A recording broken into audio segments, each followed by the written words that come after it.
budaya positif dari saya, Ismawati, CGP Angkatan 9 Kabupaten Malang.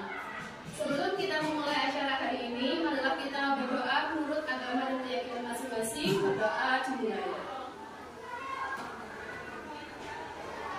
Berdoa selesai.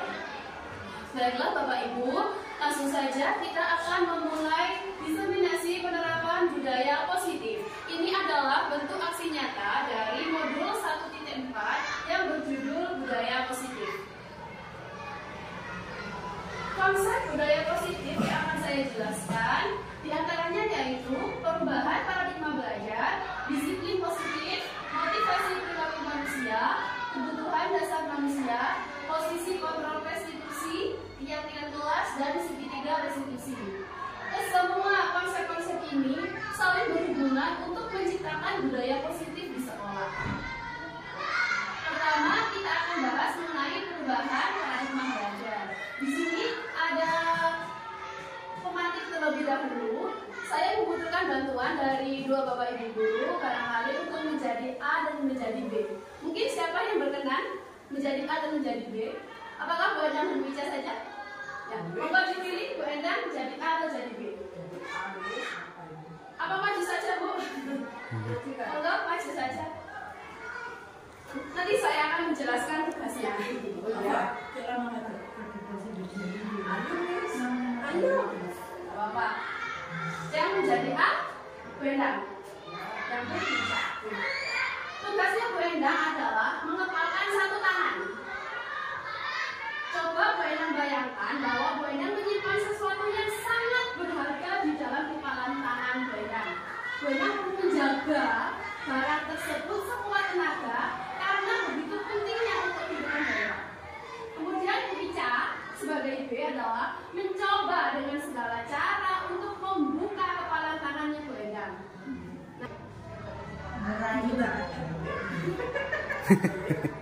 Nggak boleh. Ini berat loh Bu Endang. Dibuka jangan. Pintu sebentar. Ya,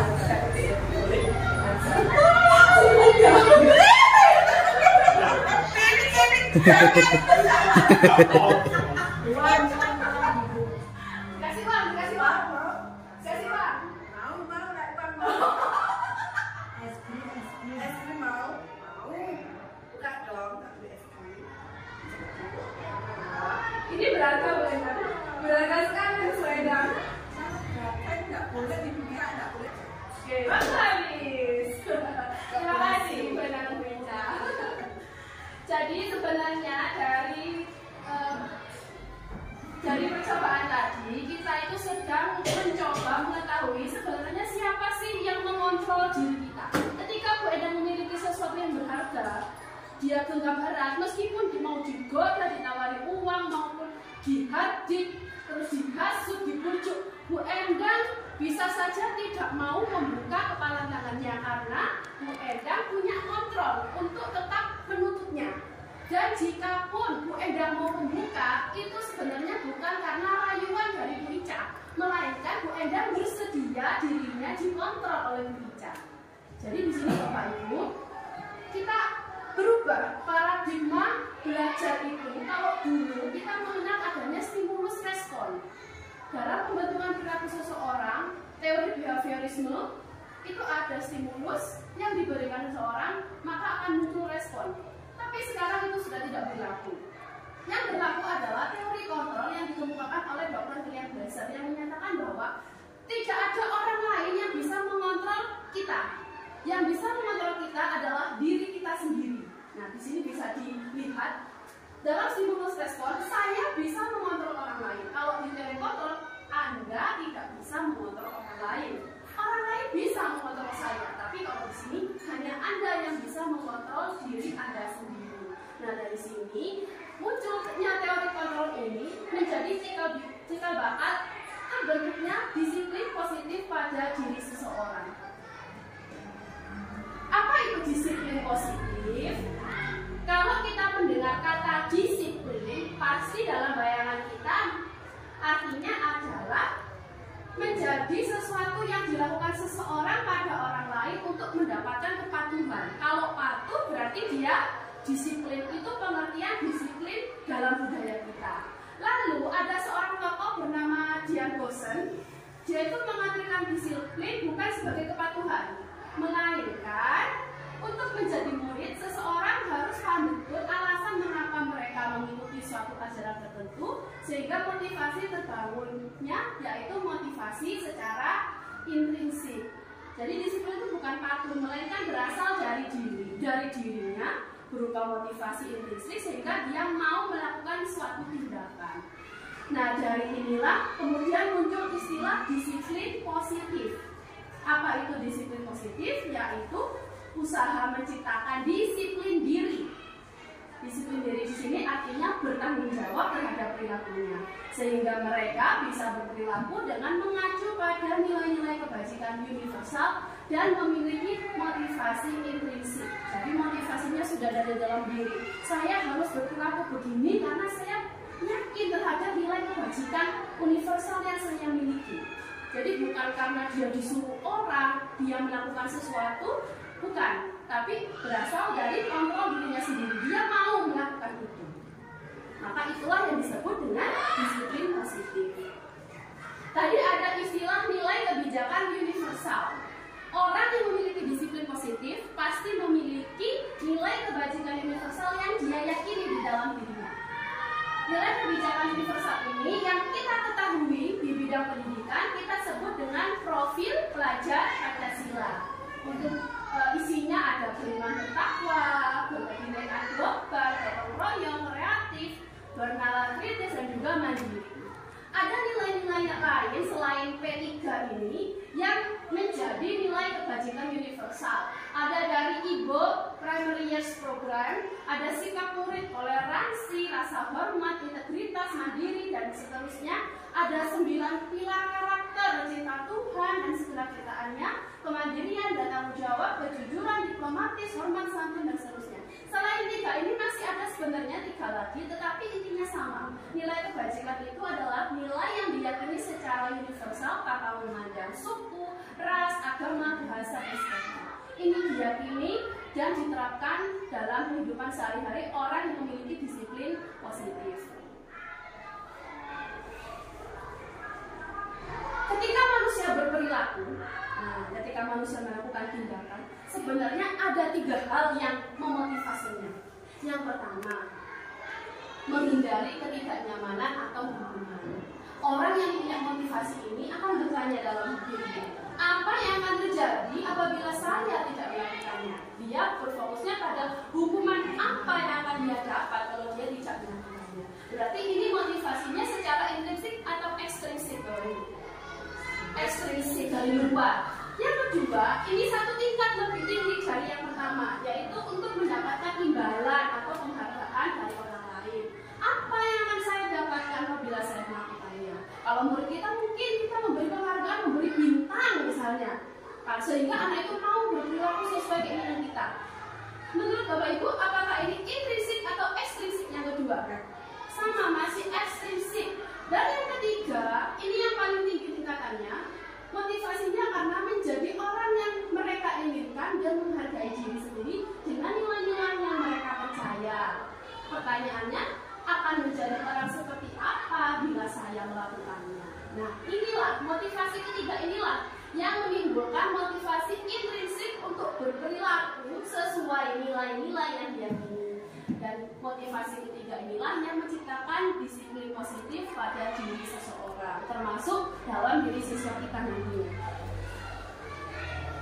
Ketika terjadi suatu pelanggaran, misalkan murid kita melakukan pelanggaran, biasanya kita akan memberikan hukuman atau konsekuensi. Ada satu lagi yang mungkin Bapak Ibu baru dengar sekarang, dan saya pun baru dengar istilah ini ketika saya ikut CDP, yaitu restitusi. Apa bedanya? Mari kita bahas satu persatu. Hukuman ini sifatnya tidak terencana, tiba-tiba satu arah dibuat oleh guru saja tanpa kesepakatan dengan murid. Bisa berupa fisik maupun psikis. Psikis itu dia menyakiti dengan omongan. Kemudian ada konsekuensi. Kalau konsekuensi bedanya dengan hukuman, dia sudah terencana. bersama antara guru dan siswa. Kalau saya melakukan ini, nanti konsekuensinya ini. Kalau saya membuang sampah sembarangan, nanti konsekuensinya ini. Itu disepakati antara dua pihak. Sudah dibahas dan disetujui oleh murid dan guru, diberikan berdasarkan suatu data yang umumnya dapat diukur. Misalnya, kalau saya terlambat dalam 3 kali, maka saya harus melakukan ini. Misalnya ada datanya. Kalau saya tidak mengerjakan tugas 5 kali, maka saya harus begini. Itu namanya konsekuensi. Kalau restitusi, ini beda lagi Bapak Ibu. Restitusi itu adalah proses kolaboratif antara guru dan siswa untuk mencari solusi atas masalah siswa. Siswa di sini diajak berpikir seperti apa sih orang seperti apa yang kamu inginkan dan bagaimana siswa harus memperlakukan orang lain. Jadi di sini seperti diskusi dengan siswa untuk menyelesaikan masalah siswa. Yang memberi solusi bukan guru, tapi siswanya. Kalau konsekuensi tadi sudah tertulis, kalau melakukan ini nanti akibatnya ini. Kalau restitusi tidak berdiskusi, jadi siswanya itu bisa memberikan berbeda-beda. Kalau masalah pelanggarannya datang terlambat, solusi antar siswa itu bisa beda-beda karena yang menentukan adalah siswanya sendiri. Akan kita bahas lebih lanjut nanti di materi yang terakhir. Bapak Ibu, mungkin bisa kita bedakan hukuman atau konsekuensi dari pernyataan di sini. Saya akan bacakan, Bapak Ibu tinggal menjawab hukuman atau konsekuensi. Mencatat 100 kali di dalam buku kalimat, saya tidak akan terlambat lagi karena terlambat ke sekolah. Kira-kira apa Bapak Ibu? Konsekuensi. Kenapa? Karena di sini ada buku kalimat, berarti kan sudah disiapkan terlebih dahulu. Ya kan? Sudah disepakati bersama, anak-anak membuat buku kalimat. Kalau nanti tidak mencatat, kalau tidak terlambat harus mencatat 100 kali di buku kalimat. Ini biasanya sudah disepakati. Lari mengelilingi lapangan basket 2 kali karena terlambat hadir ke sekolah. Hukuman atau konsekuensi? Hukuman, betul, karena tidak berhubungan sama sekali. Membersihkan coretan yang dibuat di meja tulis. Membersihkan coretan yang dibuat di meja. Anak-anak mencoret-coret, maka harus membersihkan. Itu hukuman atau konsekuensi? Konsekuensi. Murid push up 15 kali karena tidak menggunakan masker ke sekolah. Hukuman. Murid diminta bertelanjang kaki sepanjang hari karena tidak menggunakan sepatu warna hitam sesuai peraturan sekolah. Konsekuensi. Tidak pakai sepatu hitam, dia minta bertelanjang kaki. Hukuman atau konsekuensi? Berhubungan atau tidak itu kira-kira? Dengan pelanggarannya tidak ya. Jadi apa? Hukuman. Berdiri di depan kelas sambil mengangkat 1 kaki karena tidak bisa menjawab pertanyaan. Hukuman jelas. Membersihkan tumpahan air di meja tulis karena tersenggol pada saat belajar. Konsekuensi. Kehilangan 10 menit jam istirahat untuk mengerjakan tugas karena terlambat datang dan tertinggal pelajaran selama 10 menit. Konsekuensi. Duduk di bangku pinggir lapangan pada jam istirahat, tidak diizinkan bermain oleh guru piket karena mencederai teman saat bermain di lapangan. Ini konsekuensi karena biasanya sudah disepakati. Terlambat hadir di pembelajaran daring 15 menit dan diminta untuk tinggal 15 menit sesudah kelas usai untuk membahas ketertinggalan pembelajaran. Konsekuensi. Coba kita cek jawabannya. Nah, ini jawabannya. Jadi sudah betul Bapak Ibu berbeda antara hukum dan konsekuensinya. Ada istilah lagi Bapak Ibu, dihukum oleh penghargaan. Barangkali dari kita ada yang sering memberi penghargaan ke anak-anak, mungkin ada ya. Tapi sebenarnya penghargaan itu efektif atau tidak ya? Menurut Bapak Ibu, efektif atau tidak penghargaan? Tidak, menurut tidak. Jadi benar, Alfikon ini seorang ahli mengatakan bahwa penghargaan itu menghukum. Kenapa?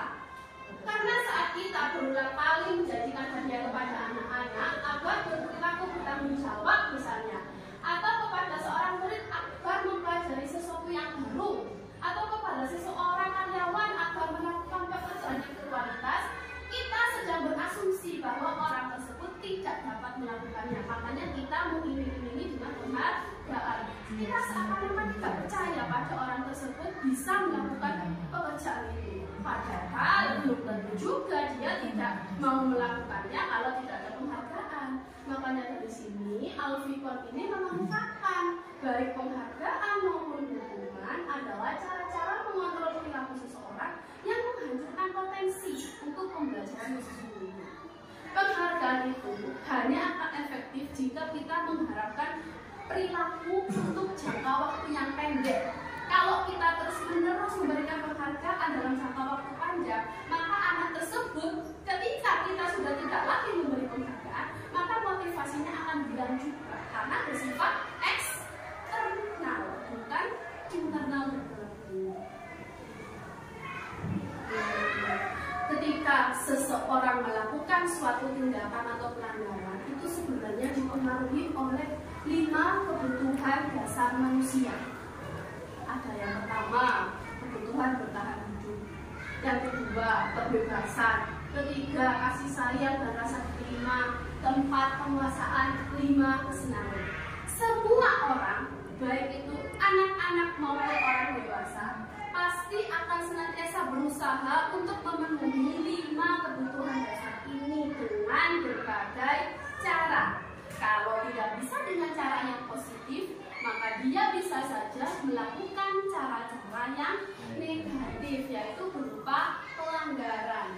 Kebutuhan bertahan hidup, misalnya kebutuhan seperti makan, tempat tinggal, kesehatan, seksual, itu semuanya bertahan hidup. Kalau kasih sayang dan rasa diterima, dihargai, dicintai, dihormati, diperhatikan. Kebebasan, dia ingin bebas, tidak terkungkung.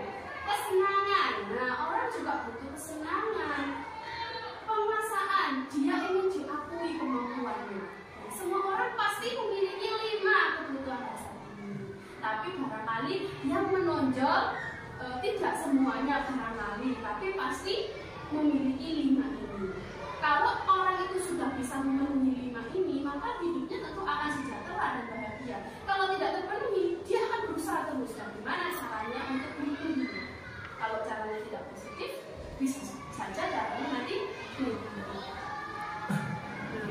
ini adalah kasus kebutuhan dasar manusia dari anak SD kelas 3. Dinda, seorang anak kelas 3 SD, begitu tiba di rumah sepulang dari sekolah, Dinda menangis dan mengadu kepada ibunya bahwa dia benci pada Ibu Rani, ibunya. Pulang, nangis, aku gak suka guruku. Kemudian, menurut Anda, kebutuhan apa yang berusaha dipenuhi oleh Dinda? Jika jawabannya seperti ini. Jadi, ketika guru bertanya, jawaban Dinda itu macam-macam. Ada 4 jawaban yang akan kita identifikasi, kira-kira masing-masing jawaban itu menandakan Dinda ini butuh apa. Jawaban Dinda yang pertama ketika ditanya, Dinda kenapa menangis? Ibu guru bilang, aku tidak boleh bersenandung sewaktu mengerjakan tugas. Katanya kelas harus tenang, tidak ada suara, kan nggak seru jadinya. Dari 5 kebutuhan dasar ini, kira-kira apa yang dibutuhkan Dinda kalau jawabannya seperti itu? Kebebasan. Apa Pak Hoji? Kebebasan. Kebebasan. Kita kunci dulu Pak Hoji ya. Yang kedua, ibu guru tidak menyapa aku hari ini, padahal aku pakai jepit rambut baru. Ada kan anak lain seperti itu ya? Kira-kira apa kebutuhannya? Kira-kira apa Bu? Kasih sayang rasa diterima. Kita kunci. Yang ketiga, aku bosan, masa belajarnya cuma gitu-gitu aja, dengerin ibu guru aja. Kesenangan. Apa Pak Hoji? Kesenangan coba. Yang keempat, aku sebel, gambarku tidak rapi kalau ibu guru menunjukkan ke teman-temanku di depan kelas. Penguasaan.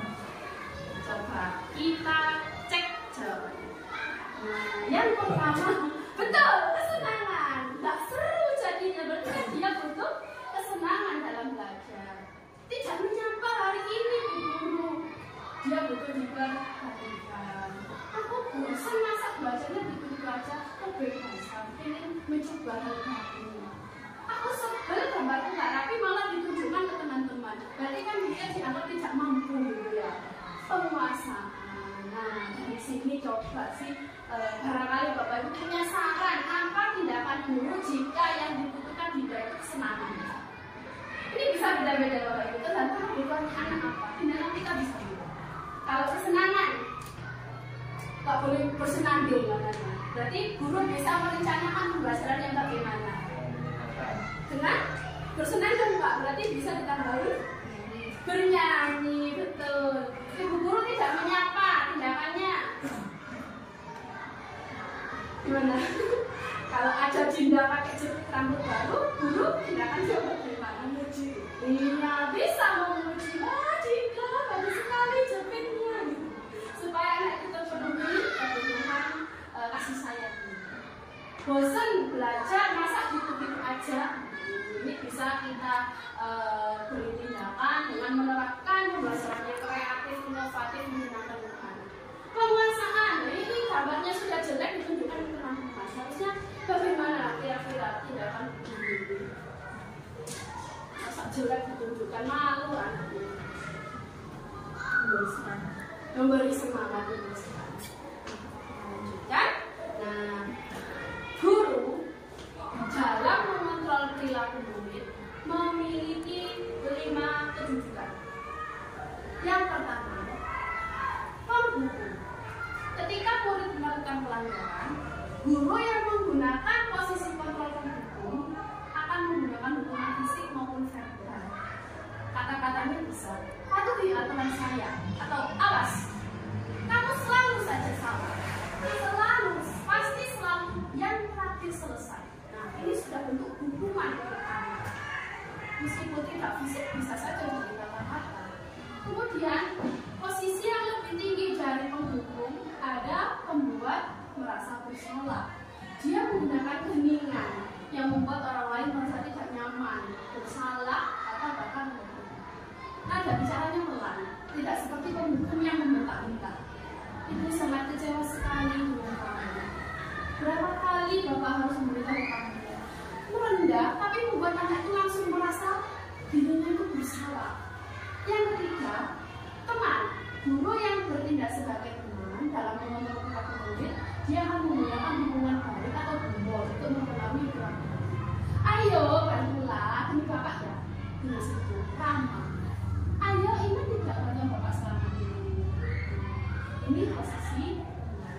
Tetapi memang bagus ya posisi teman ini. Tapi kalau misalkan kita selalu menggunakan posisi ini, wajarnya anak itu akan berpikir dengan guru lain dia tidak patuh.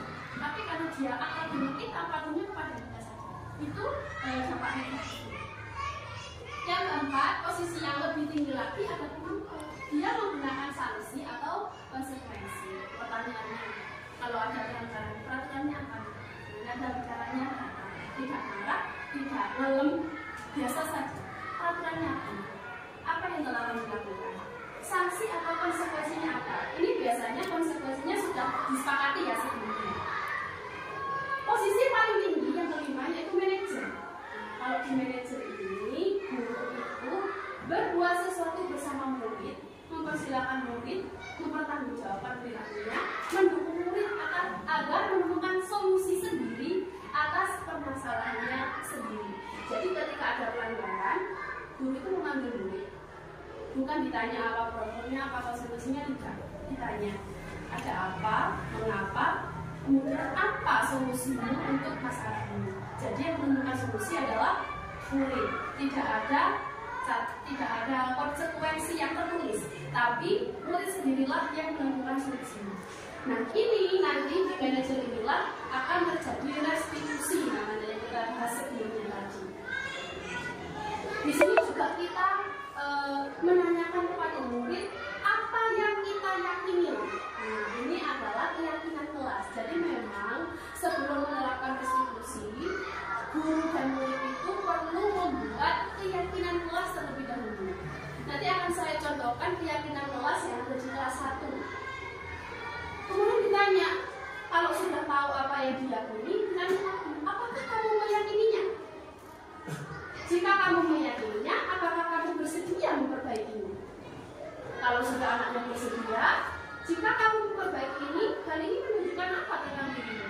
Apa rencanamu untuk memperbaiki hal ini? Nah, di sini terlihat nih, yang membuat solusi adalah siswa. guru hanya mengarahkan, memfasilitasi saja. Nah, kalau kita lihat di sini bedanya mungkin tidak terlalu terlihat ya Bapak Ibu. Ketika guru itu menggunakan cara menghukum dan membuat rasa bersalah, itu akan menciptakan identitas gagal kepada diri murid. Murid akan merasa salah dan tidak bersemangat lagi untuk memperbaiki kesalahannya. Dia sudah merasa gagal, ya sudah, gue salah katanya begitu. Kalau perilaku kontrol teman, pemantau, itu menciptakan identitas sukses. Anak itu merasa bahwa dia bisa memperbaiki masalahnya, sehingga dia tidak merasa gagal, dia merasa sukses. Aku punya salah, aku pasti bisa memperbaikinya. Manajer juga seperti itu, identitasnya sukses. Tetapi yang paling tinggi tingkatannya adalah di manajer, karena di manajer itu siswa sudah bisa melakukan kontrol diri. Dia bisa menentukan tindakan apa yang dilakukan untuk menyelesaikan masalahnya. Jadi Bapak Ibu, sebenarnya tujuan akhir dari 5 posisi kontrol seorang guru ini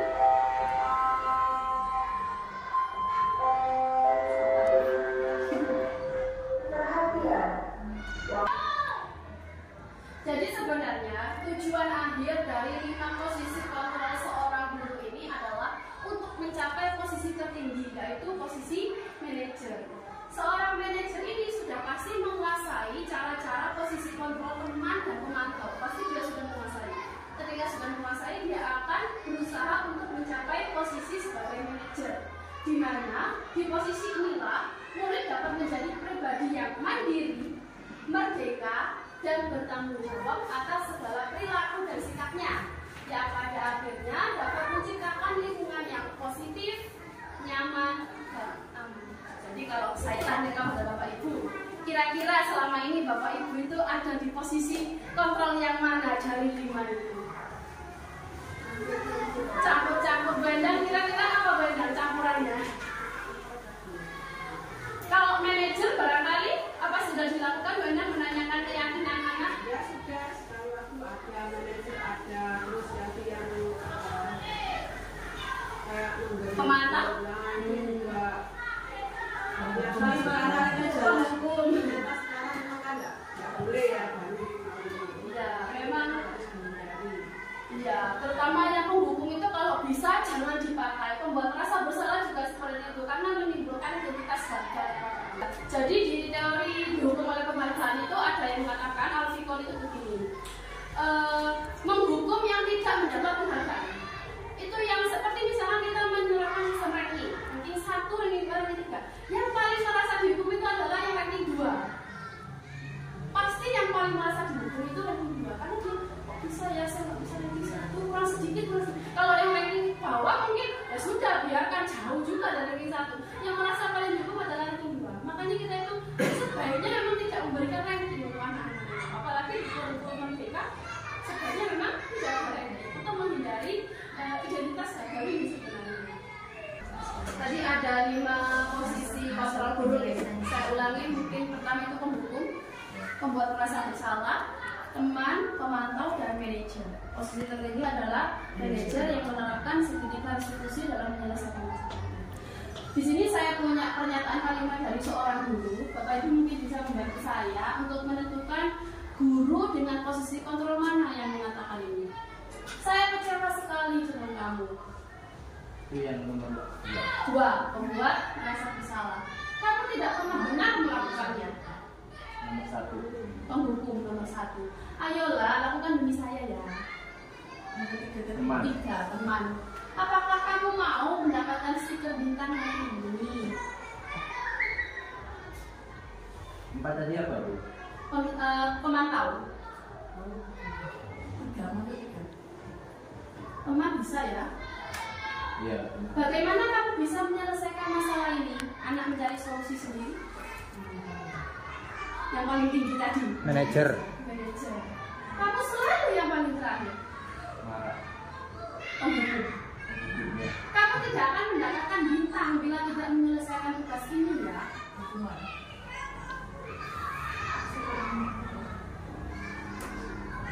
Penghargaan ini. Berapa kali sih saya sudah Hukuman. Membuat merasa bersalah. Berapa kali Iya, sih? membuat merasa bersalah. Ingat bukan apa yang telah saya lakukan untuk kamu? Teman yang ketiga. Kamu tidak akan pernah berhasil dalam kehidupan ini. Penghukum. Apa rencanamu untuk menyelesaikan ini? Dari yang sudah kita bahas tadi, maka kita akan masuk ke penyusunan keyakinan kelas. Anak sudah memiliki disiplin positif, anak sudah mengenal nilai-nilai dari dalam dirinya, maka kita akan membuat keyakinan kelas. Apa itu keyakinan kelas? Kok bukan peraturan kelas saja? Jadi sekarang ini peraturan kelas sepertinya sudah mulai ditinggalkan. Kita beralih ke yang namanya keyakinan kelas. Keyakinan kelas ini bersifat lebih abstrak daripada peraturan. Kalau peraturan jelas, rinci, konkret, dilarang terlambat datang ke sekolah, misalnya dilarang ramai saat pembelajaran, itu masuk ke peraturan. Kalau keyakinan itu lebih abstrak dan kalimatnya itu positif. Nanti kita coba cari tahu bagaimana cara membuat keyakinan positif. Pernyataan keyakinan kelas senantiasa dibuat dalam bentuk positif. Tidak ada kata dilarang, tidak ada kata tidak. Tidak terlalu banyak, sedikit saja. Misalnya 3, 4, atau 5. Tidak seperti peraturan yang jumlahnya sampai puluhan, 10, 20. Tujuannya apa? Mudah diingat oleh siswa dan bisa diterapkan. Semua warga kelas ikut berkontribusi dalam pembuatan keyakinan kelas lewat kegiatan curah pendapat. Kalau peraturan biasanya yang membuat adalah guru. Kalau keyakinan kelas itu dibuat melalui curah pendapat dari siswa. Nah, dalam keyakinan kelas ini kita mulai dari mendata peraturan-peraturan yang ada, lalu kita tentukan nilai kebajikan apa kira-kira yang dituju. Tadi nilai kebajikan sudah saya tampilkan ya, seperti profil pelajar Pancasila, terus ketambahan hari dari ibu, petunjuk hidup, itu kan ada menghormati, kasih sayang, dan seperti itu. Nah, kalau ada peraturan, kembalikan barang ke tempatnya. Berarti nilai kebajikan apa yang dituju? Kira-kira kembalikan barang ke tempatnya. Disiplin atau bertanggung jawab. Dilarang mengganggu orang lain. Ada peraturan itu kan, kalau peraturan bisa negatif kalimatnya. Boleh kalau peraturan, kalau keyakinan kelas yang tidak boleh negatif. Dilarang mengganggu orang lain. Berarti nilai saling menghormati. Hadir di sekolah 15 menit sebelum pembelajaran dimulai. Disiplin, saling menghormati, terus konsisten ya tepat waktu. Dilarang melakukan kekerasan, keamanan, keselamatan, masuk. Dilarang menggunakan narkoba, kesehatan, keselamatan. Bergantian atau menunggu giliran, antri, menghormati orang lain. Dilarang merokok, kesehatan, gunakan masker, kesehatan, keselamatan. Berjalan di kelas dan koridor, ini maksudnya jangan lari gitu loh. Kalau jalan di koridor atau di kelas, kalau di kelas dan koridor jalan aja, jangan lari. Ini kan santun atau menghormati orang lain. Kita lihat jawabannya. Ini nilai kebajikan yang dituju. Nilainya tidak harus ini juga, karena setiap orang kan pasti persepsinya berbeda-beda. Nggak harus ini. Ini saya ambil dari jawaban LMS seperti ini. Ya, tanggung jawab, saling menghormati orang lain yang sama aja sebenarnya dengan saya. Komitmen, keamanan, saling menghormati, kesehatan, dan sebagainya. Ini adalah nilai kebajikan yang akan nanti kita gunakan pada keyakinan kelas. Lalu kita ke prosedur pembentukan keyakinan kelas. Ada beberapa langkah. Yang pertama, curah pendapat dulu dengan siswa tentang peraturan-peraturan yang siswa ketahui di kelas itu. Kalau anak-anak sudah menyampaikan pendapatnya, kita taruh, catat di papan tulis atau di kertas besar. Di peraturan ada kalimat negatif, dilarang terlambat misalnya. Berarti kita ubah dulu menjadi kalimat positif, menjadi datang tepat waktu. Semua kalimat negatif di peraturan diubah dulu menjadi kalimat positif. Itu harus semuanya. Ketika ada kalimat di keyakinan kelas datang tepat waktu, siapapun yang datang terlambat itu harus meminta maaf. Misalnya guru yang datang terlambat harus meminta maafkan. Jadi tidak ada istilah saya dulu tidak berani, harus. Jadi siapapun yang terlambat di kelas tersebut Itu adalah ya, saya terlambat dan itu. minta maaf. Iya, karena memang keyakinan kelas ini kan disepakati guru dan siswa. Jadi kalau ada yang melanggar, ya apa yang dilakukan? Misalnya dimaafkan, jadi bukan hanya untuk siswanya saja, tapi untuk gurunya. Kalau sudah mengganti kalimatnya menjadi positif, kita menentukan nilai kebajikan yang dituju dari pernyataan-pernyataan tadi. Misalnya seperti datang tepat waktu, mungkin nilai kebajikannya adalah saling menghormati gurunya, terus gurunya menghormati siswanya dengan datang tepat waktu. Jadi nilai kebajikannya itu apa? Kemudian kalau ada pernyataan-pernyataan yang intinya itu sama, bisa kita gabungkan. Misal mengembalikan barang ke tempatnya itu kan tanggung jawab. Mengerjakan tugas tepat waktu juga tanggung jawab. Kita bisa gabung menjadi nilai kebajikan bertanggung jawab. Jadi nanti hasilnya itu sedikit keyakinan kelas ini. Kemudian kita tinjau ulang, kita baca lagi, disetujui bersama oleh guru dan siswa dan ditandatangani bersama. Kemudian ditempelkan di dinding supaya sudah terlihat. Kalau sudah dibuat keyakinan kelasnya, maka kita lakukan pendalaman. Pendalaman ini kita bisa menggunakan 3 cara. Ada tabel T, tabel Y, dan tugas guru, tugas murid. Kalau di tabel T misalnya, tadi ada menghormati. Keyakinan yang pertama saling menghormati. Kita buat tabel, isinya tampak seperti apa sih menghormati itu? Tidak tampak seperti apa sih menghormati itu? Jadi kalau yang tampak seperti di sebelah sini, yang tidak tampak seperti sini, hormat misalnya. Tampak seperti datang tepat waktu, menyapa teman dan guru, mengembalikan barang teman yang telah dipinjam, ini kan menghormati antara guru dan teman. Tidak tampak seperti sering hadir terlambat, tak acuh kepada teman dan guru, tidak mengembalikan barang yang dipinjam kepada teman. Jadi satu tabel ini untuk satu nilai keyakinan kelas. Kalau nilainya ada 4, berarti tabelnya nanti ada 4. Sama juga dengan tabel Y. Tabelnya itu bedanya ini terdengar, terlihat, berperilaku. Nah, ada 3. Kalau ini tadi ada 2, ini ada 3.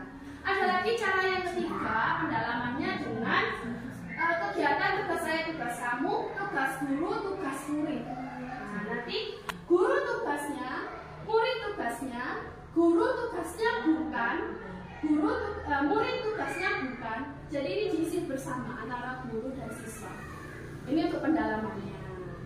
Nah, di sini saya kemarin sudah membuat keyakinan kelas bersama anak-anak, akan saya tampilkan supaya memudahkan dalam pemahamannya dalam pembuatan keyakinan kelas.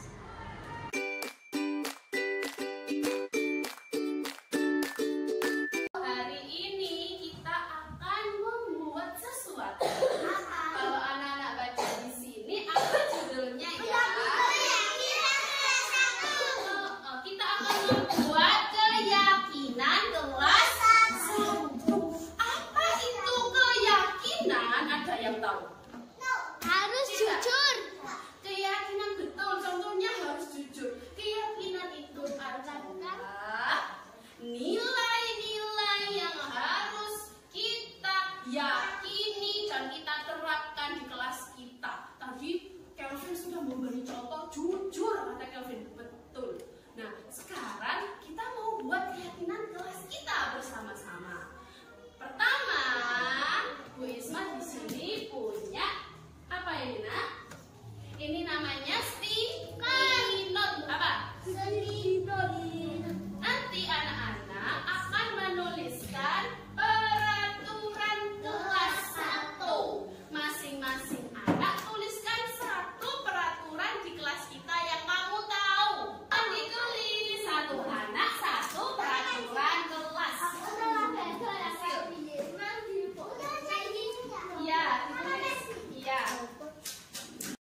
tidak merusak barang sekolah ya, itu kan depannya ada kata tidak boleh bertengkar, depannya ada kata tidak. Kita mau ubah, kita tidak boleh pakai kata tidak, harus kita ganti kalimatnya menjadi lebih bagus.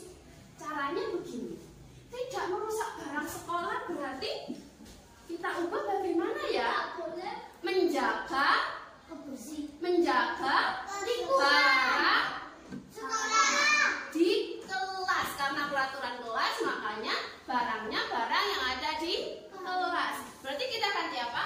Menjaga barang di kelas. Siapa yang mau membantu menuliskan? Aku. Afik ya. Kamu tulis Fik tadi menjaga barang di kelas ya. Tidak boleh berantem sama ya dengan bertengkar ya. Berarti ini sama dengan ini. Kita tempel kalau sama. Menjaga kebersihan sudah apa ini? Menjaga barang di kelas. Oke, bisa tempel. Sekarang kita punya berapa peraturan? Hitung. 1, 2, 3, 4, 5, 6, 7, 8, 9. Iya, ada 9 peraturan kelas kita yang sudah kita ganti kalimatnya menjadi kalimat yang lebih baik atau kalimat positif. Kita baca sekali lagi ya. Ya, siapa mau bantu Bu Isma membaca? Afik ya, coba Afik. Dibaca Afik. Peraturan pertama.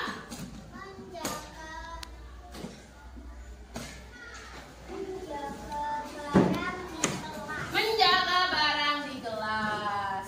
Dari peraturan ini kita akan membuatnya menjadi keyakinan kelas. Caranya. Nah, di sini Bu Isma punya peraturan rukun dengan teman. Ya nggak? Kalau rukun dengan teman berarti nilai keyakinan kelasnya berarti kan kamu sayang ya dengan teman. Berarti rukun dengan teman bisa kita tulis keyakinannya adalah kasih sayang. Apa sih? Kasih sayang. Kita ada berapa nilai ini anak-anak? 1, 2, 3, 4. Yang ini tadi jujur. Ulangi. Jujur. Yang ini tadi tanggung jawab. Yang ini rukun dengan teman kasih sayang. Kalau yang datang tepat waktu dan sopan itu nilainya saling menghormati dan sopan. Nah, yang tadi kami sebutkan itu adalah keyakinan kelas kita. Sekarang Bisma meminta tolong karena ada 4 keyakinan kelas. Bisma meminta tolong 4 orang. Oke, 1. Berapa di sini? Oke.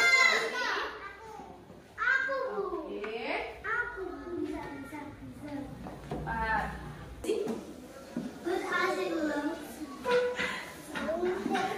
Tanggung jawab. Tanggung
Nah, supaya anak-anak selalu ingat, maka keyakinan kelas ini akan kita tempel di dinding yang mudah anak-anak untuk membacanya. Di mana kira-kira? Di sini, Bu.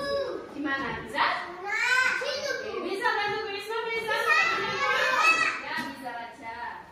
Nah, silakan. Kaska. Nah, mungkin kurang tinggi? Kaska. Yuk, kita tempel. Assalamualaikum warahmatullahi wabarakatuh.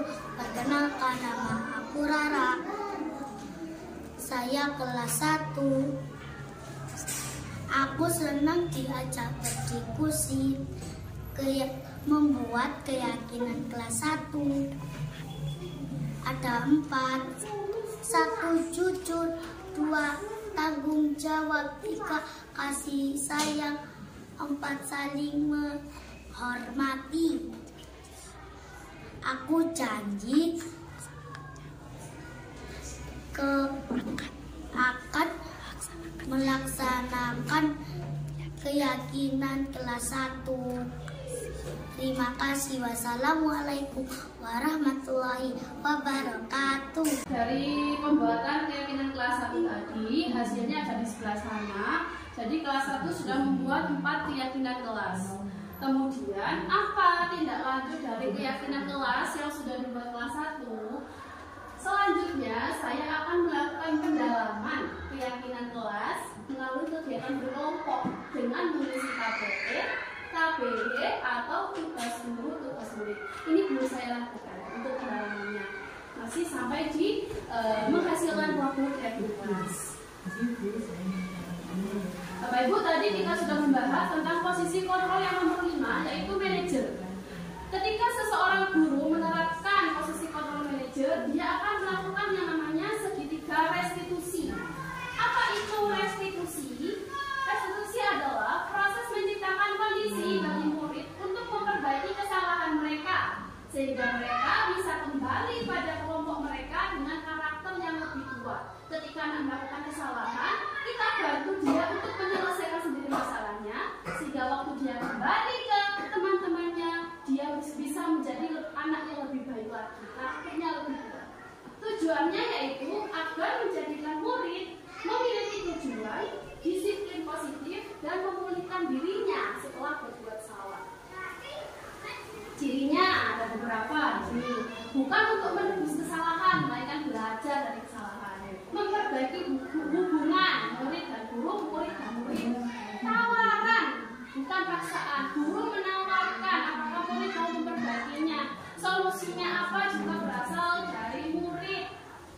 Di restitusi kita mencari kebutuhan dasar yang mendasari tindakan anak, seperti kasusnya murid kita kelas 3. Kita cari kebutuhan apa yang sedang berusaha dipenuhi melalui restitusi. Cara yang paling baik fokus pada karakter anak, menguatkan karakter, fokus pada solusi, mengembalikan murid yang berbuat salah kepada kelompoknya. Langkahnya ada 3, namanya segitiga. Langkahnya ada 3. Tahap pertama ada yang di paling bawah. Ketika anak berbuat salah, dia berada pada identitas gagal. Maka tugas guru adalah menstabilkan identitasnya supaya identitas gagal ini bisa berubah menjadi identitas berhasil. Caranya kita berikan pernyataan ke murid. Misalnya ada murid yang bertengkar dengan teman, marah pada temannya. Kita beri pernyataan-pernyataan begini. Setiap orang pasti pernah melakukan kesalahan, nah? Tidak apa-apa berbuat salah. Manusia itu tidak ada yang sempurna. Pasti semuanya pernah berbuat salah. Kamu bukan satu-satunya yang pernah melakukan kesalahan ini. Jadi kita menguatkan anak, menguatkan identitasnya supaya dia tidak merasa bersalah banget itu. Jadi kita kuatkan dulu bahwa manusia itu pasti pernah melakukan kesalahan, sehingga dia identitasnya stabil dan mau kita ajak untuk menyelesaikan masalah.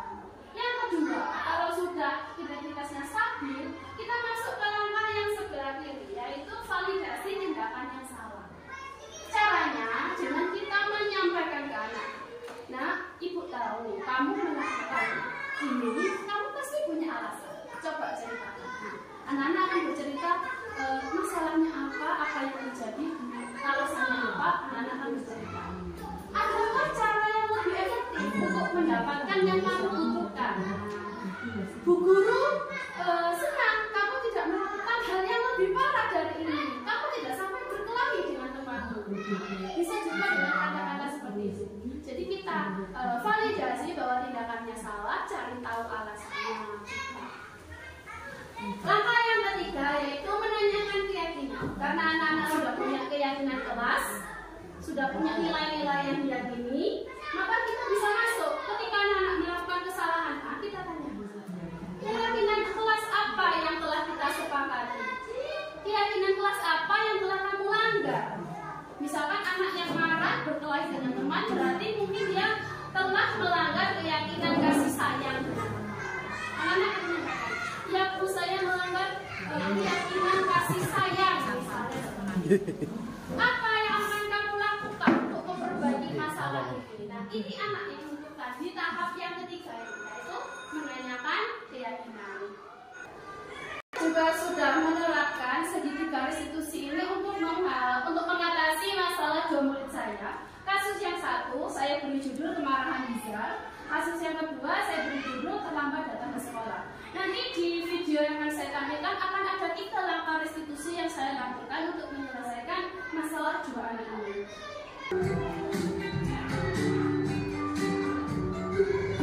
Langkah 1, menstabilkan identitas.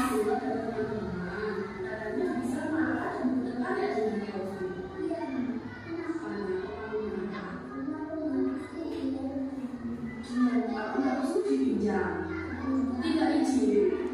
Lalu kalau bisa jadi bijak, kita pasti akan melakukan hal yang sama. Itu pasti nyala kalau kamu bisa izin, lalu tidaknya sampai lupa ya. Nah, ini saya menstabilkan Biza dengan mengatakan kalau Wisma jadi bisa, Wisma juga akan marah kalau barang Wisma dipinjam tanpa izin. Ini saya stabilkan identitasnya supaya anaknya bisa berada di identitas berhasil. Langkah yang kedua, validasi tindakan yang salah. Dipukul. Pasti kamu itu ada alasannya ya. Jadi karena jadi kamu tidak terima. Iya, kamu pukul. Wajar kalau bicara menghadapi anak kedua sama bijak. Ibu juga menghargai katanya bijak tadi hasil baik berkelahi dan menghadapinya tidak ya. Terima kasih sudah berbagi Di sini saya validasi tindakan yang salah dengan mengatakan Wisma senang kamu tidak melakukan hal yang lebih parah dari ini, yaitu tadi kan dia marah, tidak sampai berkelahi. Ini saya validasi dengan cara seperti itu.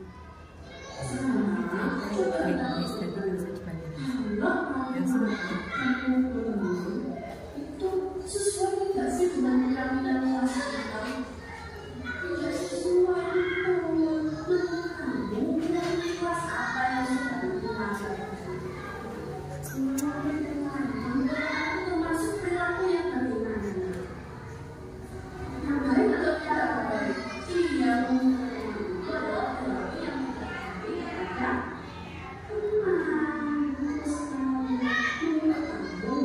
Kita membuat baik pada guru itu penting atau tidak penting?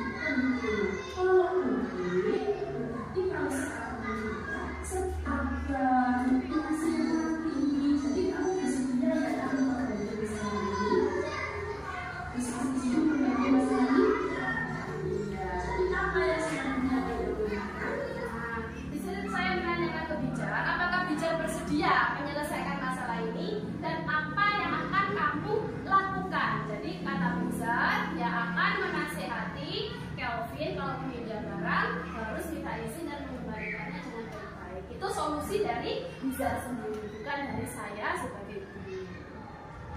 Nah, ini tanggapan kasus yang kedua tentang Kelvin yang terlambat datang ke sekolah.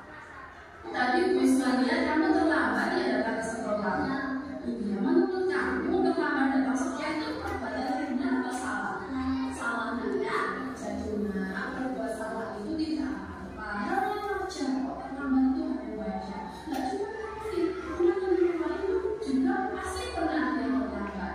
Tapi kita harus memperbaikinya ya. Kita cari solusinya bersama-sama. Nah, kita cari solusinya bersama-sama. Terlambat itu pasti pernah dilakukan oleh temannya lain juga kok. Nah, ini saya menstabilkan identitasnya dulu. Bukan membenarkan kesalahannya, tapi mencoba membuat Kelvin ini merasa dia itu tidak berada di identitas gagal. Setelah ini baru saya tahu Gimana Kelvin main HP sampai malam? Tidurnya kemana? Nah, ini saya tanyakan alasannya, ternyata karena main HP sampai malam, tidurnya kemalaman. Dari kejujuran Kelvin, tetapi terlambat sesuatu adalah hal penting. Nah, di sini Kelvin menyatakan bahwa keyakinan yang dilanggar adalah disiplin. Kemudian saya tanyakan apa yang akan dia lakukan untuk memperbaiki masalah ini. Pintar sekali, bagus sekali jawabannya Kelvin. Supaya kita disiplin, tidak terlambat, main HP-nya jangan sampai malam-malam. Segera tidur, bangun tepat waktu berangkat sekolah juga harus tepat waktu. Bagus sekali, nanti juga Bisma akan mengabari Baiklah, itu restitusi yang sudah saya lakukan terhadap kasus 2 anak di kelas. Kemudian tindak lanjutnya adalah dari kegiatan restitusi yang saya lakukan kemarin, saya akan senantiasa menggunakan sertifikat restitusi ini untuk menyelesaikan setiap permasalahan baik di kelas saya maupun permasalahan anak-anak lain di sekolah ini. Terima kasih atas perhatiannya, Bapak Ibu. Sebelum kita menutup diseminasi hari ini, marilah kita melakukan salam guru penggerak. Tergerak, bergerak, menggerakkan. Gitu, salam guru penggerak. Bergerak, bergerak, dan menggerakkan. Wassalamualaikum warahmatullahi wabarakatuh. Dengan adanya ini tadi yang dijelaskan oleh calon guru penggerak, saya jadi menerima ilmu baru. Sebetulnya itu memang sudah saya lakukan, tapi ternyata itu bahasa kata-katanya itu baru. Jadi itu dengan adanya ini tadi saya dapat pengalaman baru, dapat tata bahasa baru, dan juga dapat contoh cara-cara membuat keyakinan dan menangani masalah yang ada di kelas kita. Seperti itu. Terima kasih CGP, terima kasih Bu Isma ilmunya. Terima kasih Bu Isma telah memberi pengetahuan yang baru, terutama untuk saya pribadi. Semoga kita semua bisa menerapkan dan pasti akan diterapkan. Terima kasih Bu Isma, calon CGP, semoga sukses selalu.